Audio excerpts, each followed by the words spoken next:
I mean, number one, the unsung heroics of games 3 and 4 were the Cavs defense. From Kyle Korver to LeBron James, they all defended better. We know that was their problem all season long. We did not think they would be able to turn it up and play good defense. Not only did they play good defense, they played stellar defense in Cleveland. And then in Boston, they've been terrible defensively. So first of all, that's the thing you have to take care of. Secondly, the role players. You know what LeBron James is going to give you. If it might be 28 and a triple-double, or it might be 40+ and close to a triple-double. He's going to play his game. You need Kyle Korver, George Hill, J.R. Smith. All these role players have to play better. The good news for Cleveland is Kevin Love was actually pretty good in Boston. Statistically, he was better in Boston. He was bad in Cleveland. In Cleveland, he was 7 for 24, those last 2 games. In the series, he's 5 for 18 from 3. Love, while other guys have stepped up, most notably Korver and George Hill, Love took a step back. They need Love. Love was really good in Game 2 of this series, where they had all the defensive breakdowns. I want to ask you one thing about the defense real quick, because I thought the Cavs were extraordinary defensively in Game 3. And I thought they were great defensively the first quarter of Game 4. And then the next 3 quarters, they give up 84 points.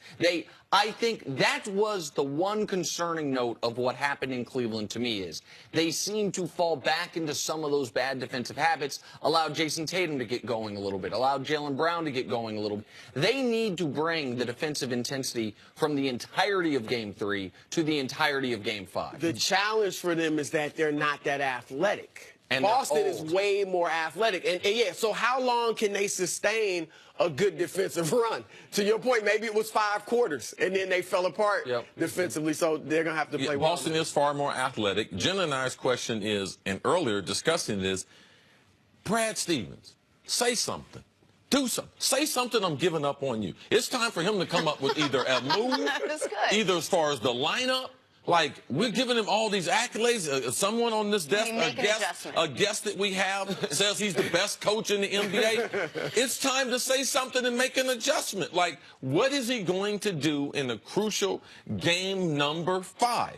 How does he get them better looks offensively? I would bet that he stays with his same starting lineup. So not going to start Aaron Banks? I don't think so, because to your point, the last 3 quarters they played okay. Remember I talked about it yesterday. Like, if you're Boston, you're a young team, you can feel at least a little bit better that, okay, the last 3 quarters we played our game. And we got back in it to some degree.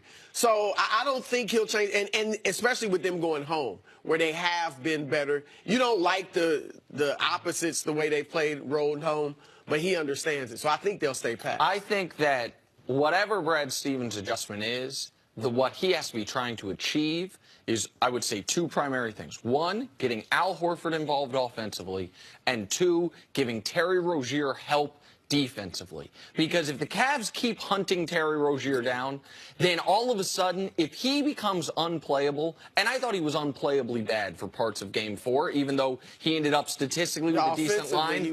And, Nick, it shouldn't be hard for him to recognize that, because that's exactly what he did to the Cavs in games 1 and 2 in Boston. Absolutely. As far as running this motion offense, picking until they got the matchup that they wanted. It's what they did in the second round against Philly with Redick. They were just running, they were just attacking Redick. Wherever Redick was, that's what they were doing. Because they don't have backup point guard now. Shane Larkin's hurt. Like, you don't want Marcus Smart running your point. This is where the Kyrie injury really comes into focus, because your backup point guard is supposed to be Terry Rozier. So getting Al Horford involved offensively and helping Terry Rozier defensively. The balance in this series has shifted. I mean, it was very Boston-centered. We didn't think they were going to have a problem. They thought they'd be tested, but not a problem in Cleveland. And now it's shifted.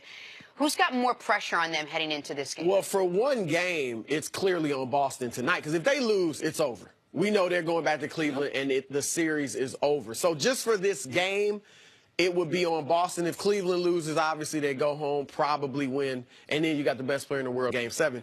But I would say this. Overall, it's on Cleveland. It's always on Cleveland in the East. I was getting ready to try to shock you guys and say that. Right? Yeah, it's always, if Boston is playing with house money, if they lose this series, nobody's going to say anything. We got a lot of built-in excuses. Yeah, they're young. We don't have our 2 best players. And Brad Stevens was great just to get them this far. Right.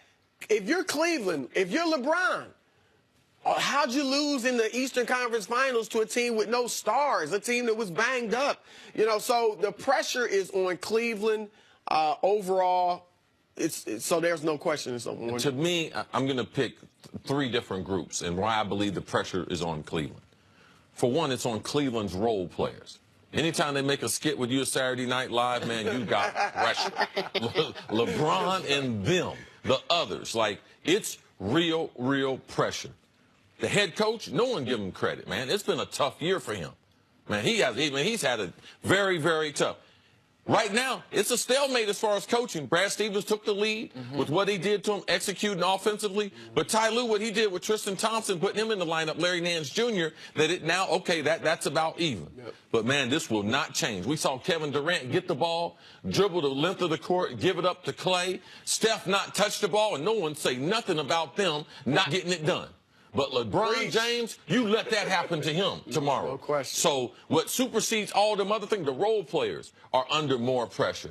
Ty Lue as the coach, he's no good. Any of the coaches with LeBron James, they're no good. And trust me, the king has the crown to wear. And you pointed this out, Nick, and it really got me thinking. LeBron saw what happened last night. So that's what I wanted to run by you, Broussard, because from talking to folks around LeBron, they have almost been resigned to the fact that this Cavs team cannot hang with Golden State. That the Golden State, with their motion offense, the way they cannot lock in defensively, even if LeBron averages a 40-point triple-double, they can't beat Golden State. They also believe that while they would be underdogs to Houston, they actually could beat them. So I feel like last night has an extra motivating factor for LeBron, because he all of a sudden, the door is not closed on him winning a championship this year. If Golden State goes up 3-1, I feel like he's still going to try hard. He's still going to want to win. But it's as far as making sure they don't let go of the rope if it starts going badly in Boston. If he knows in back of his head, man, if we come back here for what? So we get our heads handed to us in the finals? I think that's a real thing here. There are LeBron James fans I've talked to hoping they lose this series. Because listen, I got a full confessional. We got the preacher here. I'm in that camp. I'm so sorry. Because 3-6 is worse, right? Yes. I've been telling Nick this off TV, man. Man, we don't want that, Nick. Nick's like, yes, we do want that. I think it's absurd to say it'd be better to lose than to win. Yeah, I'm on your side, but I'm on both sides, because I understand in 5 years, people are just going to say he's 3-6. They're not going to remember Boston. But to your point, here's the thing, and this is where I give Houston a ton of credit. I love the fact that they're not folding, that they believe they can beat Golden State. And I get being realistic. LeBron, he's human like the rest of us. He sees we don't have the athleticism to stay with them, to switch with them the way that we got beaten 5 last year, and we're worse. And we had Kyrie. However, there's something to be said for just lining up and believing. He puts his pants on just like I do. They put their pants on just like we do. And I would like to see LeBron feel like no matter who we get, we can win. Sure. Now, maybe you can't, but you got to go out there with that attitude, especially when you're the best player in the world. So, yeah. But it is more realistic against Houston. I've been told by people close to LeBron, they think they can beat Houston. Exactly right. And they do not feel that way about Golden State. Yeah. Yep. Right. Among the many things I didn't think we'd talk about on this show. Pants? How men put their pants on. Chris, stick around. Coming up. Is that sexist? No.